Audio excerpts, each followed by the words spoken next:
Hi everyone, and welcome to another session of genealogyhangout.com. I'm really glad that you've made this broadcast, podcast, or transcript. I'm Fiona, and I am the founder of genealogyhangout.com. Now, I've been doing family tree history, searching, genealogy, whatever you want to call it now, for over 40 years. And it's been absolute joy and privilege to be able to gather that information, put it together, and share it with people. And most importantly, my family. Now, I started because I didn't know much about my family, and I'm guessing that you're here also because you're not sure on how to get started doing your genealogy, searching for your family history, or finding your family tree. Ancestry can be something that tugs at the heartstrings, and it's very emotive. Most people want to know where they come from. Excuse me.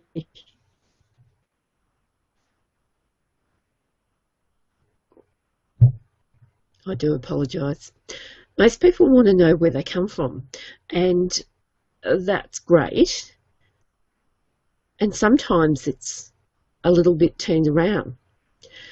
So I asked in the first of this series, plan and organise what you want to do and where you want to go and what you want to find out. So here are some typical questions that people ask when they're trying to find out the information, and that helps with your goal setting. So I'm trying to make it as easy as possible. Again, don't forget you can come to genealogyhangout.com and you can join for less than a cup of coffee each month, and that's fantastic. And there's an introductory offer of $1. So who can't afford that? Can you afford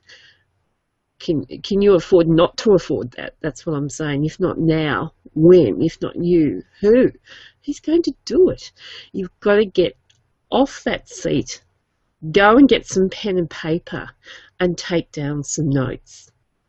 Now you can pause the video, pause the podcast, put down the transcript and go and get yourself organised, because I'm going to be here when you get back.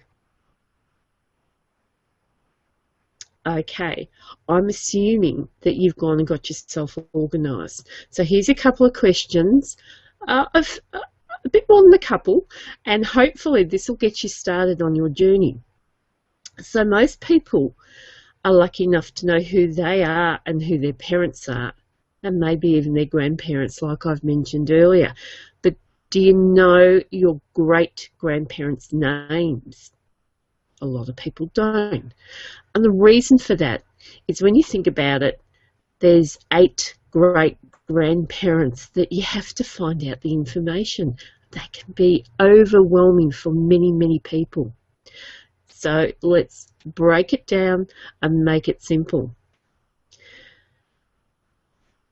If you've got the information on your grandparents, it may not be too difficult to find the information about your great-grandparents, sorry about that, your great-grandparents.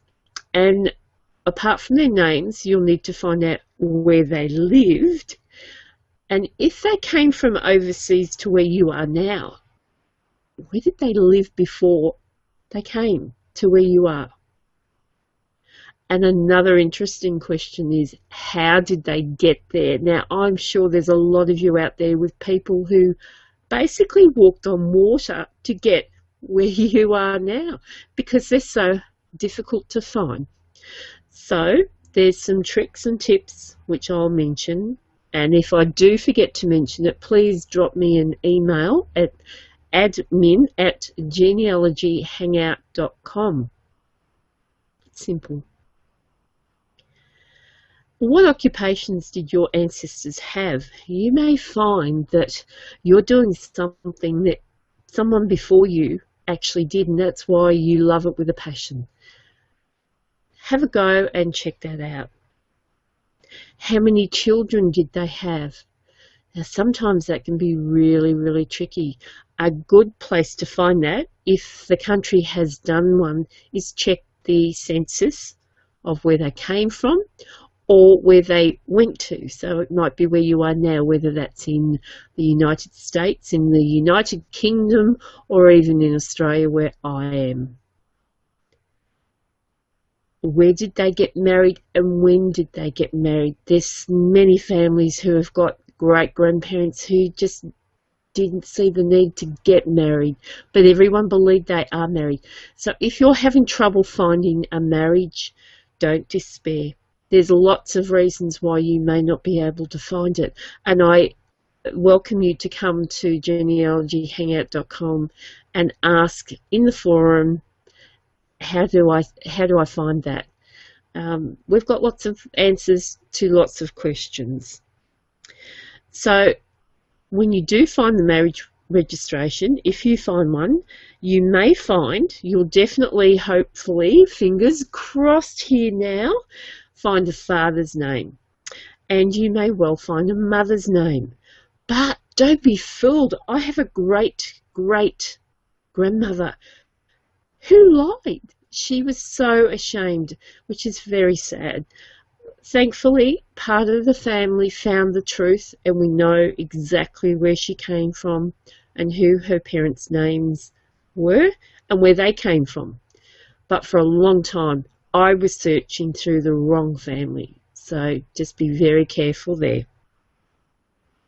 From the birth details, you can usually get some approximate age of the parents. Maybe not, but it may lead you to their marriage and you should get an idea of their age from that. That's a rough guide because sometimes if it says adult, then what's adult? Adult was generally over 21 years of age. So that's a good guide, but they could have been 42. So don't be fooled by that. And where do you get your certificates from? Well, generally you can get them in the parish that they married in, particularly in the UK, or you can get them from a centralised place in the UK, and in the United States you can get them in the States. Now, if you come to one of my sites, which is familytreasures.com, and that's familytrees.com.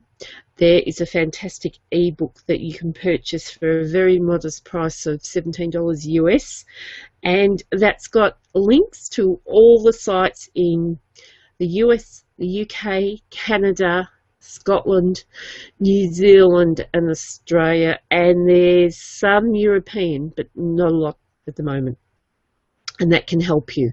And if you do want to shout out, I may even consider putting that into some smaller ebooks so that you don't have to buy the whole thing. So let me know what you want, because I'm happy to help you. That's what I'm here for. So where did I come from? Well, you're going to find that out, and it's going to be very rewarding when you do find that out. And I look forward to discussing further with you. Let me know. Tell me what you think and tell me what you're looking for. And very shortly, I will be having some online courses available. So please stay tuned, stay in touch, and I look forward to seeing you next time. Cheers for now. Bye.